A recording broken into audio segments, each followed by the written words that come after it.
Yes, of course, my dear. Search, जब कोई अकेले में बात करना चाहता है तो वहां रुकना नहीं चाहिए। I'm so sorry, Mr. Nolan. Pardon me.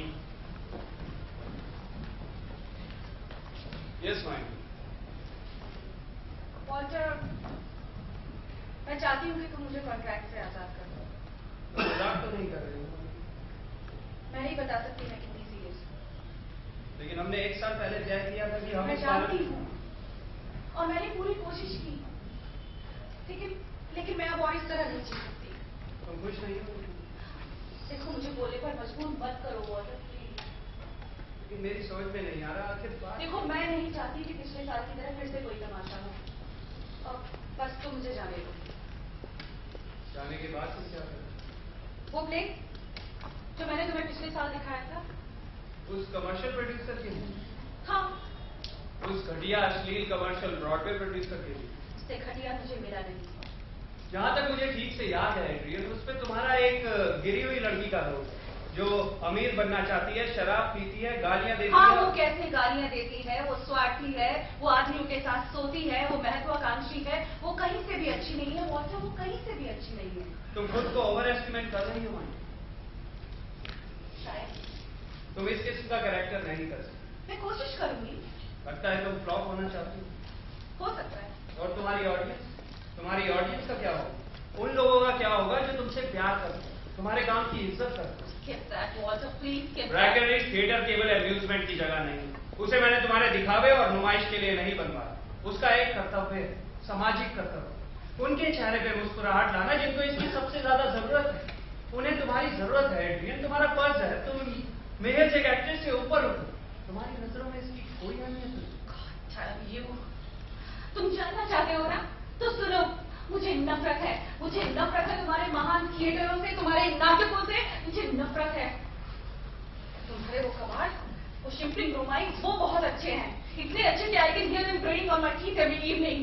देखना मैं कैसे शो के बीच में चीखती हूँ, चिल्लाती हूँ, पर्दे गिरवाती हूँ। Do you understand me? What damn you and your bloody audience? I don't care. नहीं है, मैं तुम्हें बर्बाद नहीं करूंगा। I understand. मैं एहसान फरामोश नहीं हूँ। मैं चाहती हूँ कि ऑडियंस मुझे पसंद करे, लेकिन ये काफी नहीं है। वो करना जो वो लोग चाहते हैं। मुझे भी अच्छा लगना चाहिए, मुझे भी गर्व होना चाहिए, मुझे भी यकीन होना चाहिए जो मैं कर रही हूँ। That comes first. And then you take chance and then hope others will like it. स्वार्थी होने वाली बात नहीं। हाँ, मैं हूँ स्वार्थी। सांस लेने में भी स्वार्थ है ना? तुम सांस लेते हो ना अपने लिए, किसी और के लिए तो नहीं ना? सिर्फ एक मौका चाहती हूँ कि जिंदगी में कुछ अच्छा कर सकूं, कुछ जिंदा, कुछ दिमाग वाला, कुछ जाने को मौका। मैंने तुम पर विश्वास किया, मैंने हमेशा तुम्हारा भला चाहा। इसीलिए इतने टाइम तक इस बात को छुपाए रखा, लेकिन वॉल्टर, कॉन्ट्रैक्ट 5 साल का है, मैं 5 मिनट भी नहीं झेल सकती। प्लीज मुझे जाने दो। इससे बातें कर रही हो? लगता है स्टीव का असर। स्टीव, तुम जानते हो बिल्कुल उसकी तरह है। तुम जानते हो ना आज के दिन मैंने ये बात क्यों की? मुझे तुमने इतना बड़ा अनाउंसमेंट किया है ना, उस वजह से। ऐसा क्यों होता है कि जो लोग मानवता की दुहाई देते फिरते हैं वो दरअसल उसकी जरा भी कदर नहीं करते? समझने की कोशिश करो, मैं जो कुछ भी कर रहा हूँ तुम्हारे भलाई के लिए ही करूँ। मैं तुम्हें तुम्हारा करियर बर्बाद नहीं करने दूंगा। मैं जानते हो, पिछले साल जो मेरी गाड़ी पेड़ से टकरा गई थी वो एक्सीडेंट नहीं था, वो मैंने खुद को। नहीं एड्रियन, मैं तुम्हारी बात समझने की कोशिश भी नहीं कर रहा। तुम एकदम वाहियात हो। God damn you and you, तुम घटिया नीच कमीने। इस तरह तुम अपनी आवाज खराब कर लोगी एड्रियन, फिर कभी तुम लिटिल वुमेन में काम नहीं कर पाओगे। मुझे यकीन है तुमको इस किस्म की अदाकारी पसंद आएगी। स्टीव, तुम एड्रियन के साथ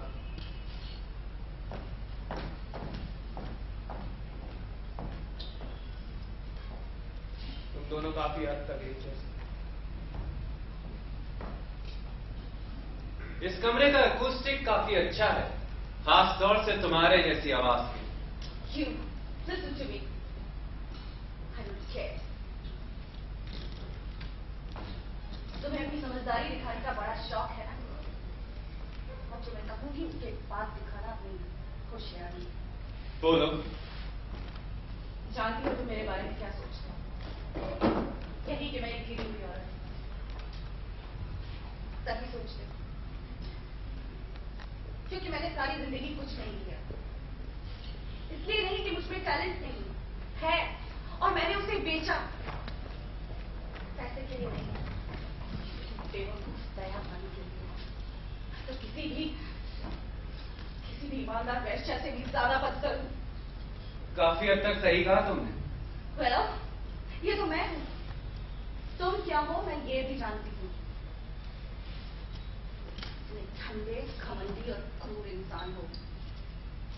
तुम प्रयोगशाला की एक मशीन हो, all chromium and stainless steel. तुम एक चमकदार गाड़ी की तरह हो जो 90 किलोमीटर पर आधी रफ्तार से दौड़ती चली जा रही है और तभी रुकती है जब किसी को कुचल देती है और तुम्हें एहसास भी नहीं होता। तुमने इंसानी जज्बातों की कभी कदर नहीं की। तुम तो हम सबसे भी बदतर हो। मैंने तुमसे ज्यादा घटिया इंसान अपनी सारी जिंदगी में नहीं देखा है। I'm excusably, contemptibly, completely in love with you. I've been for years.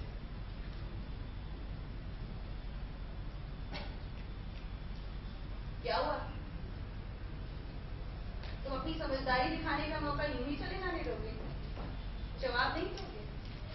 मैं यही सोच रहा हूँ एजेंट कि जब मैंने तुम्हें सुना ही नहीं तो जवाब क्या दूं? अगर ये बात तुमने कल या परसों कही होती तब मैं जवाब दे सकता था, पर आज मैं नहीं दे सकता। पर क्यों? जानती हो ध्वनि तरंगे कभी खत्म नहीं होती, वो हमेशा इस ब्रह्मांड में मंडराती रहती है। मान लेते हैं कि तुमने जो कुछ भी आज मुझसे कहा वो अब तक मुझ तक नहीं पहुंचा।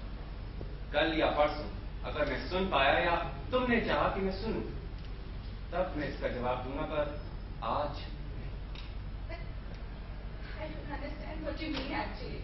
कल या परसों एजियन, या उससे पहले, लेकिन उसके बाद नहीं तो कभी नहीं। बात क्या है आखिर? तुमने इस बार का वर्ड पढ़ा? उसमें एक इनकम टैक्स के बारे में बहुत इंटरेस्टिंग लेख छपा है।